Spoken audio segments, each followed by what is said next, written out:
ហើយមានមួយបងវិចចេញពីខេត្តមករាជធានីរសាត់ដឹកខ្យល់មូសុងដូចរថយន្តបើកបំលាស់ទី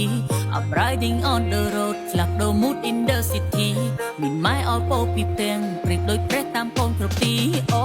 អ្នកដតីមើងងាយវាមិនសូវឈឺចាប់តែណាស់អាបងប្អូនជប់សាច់បើបានជន់យើងជន់តល់តែងាប់យើងក្រជើងវិញទុកយើងដូចអាចបើជួយតិចតួចលឹកគុណបនជួយមានគាត់ទៅជាងបានសម្រេចតែបើខុសចិត្តវិញនិយាយដើមមុខក្រោយអូយតែបើយើងទូធាស៊ូវាថ្ងៃណាវាមកលេងស្រុកឬវាឡើងមានគ្លីកាយសប្បាយលេងស្គាល់អ្នកស្រុកយើងស្ទើរមិនចេញឧបសគ្គចេះតែមកដេញរលកជីវិតមួយនេះជួបសឹងគ្រប់ព្រឹងនៅក្រុងភ្នំពេញអូ4ម៉ែត្រ4ជ្រុងបន្ទប់ជួក្នុងក្រុងភ្នំពេញជីវិតអណ្ដែតធ្វើការដូរបាយព្រោះចង់ជោគជ័យទៅស្រុកវិញរៀនផងវើផងអង្គុយគិតម្នាក់ឯងមើលមេឃមើលផ្កាយចិត្តទុនទិញយំនឹកអ្នកម្ដាយតែមិនអាចបែកគ្រោះក្តីស្រមៃត្រូវបំពេញ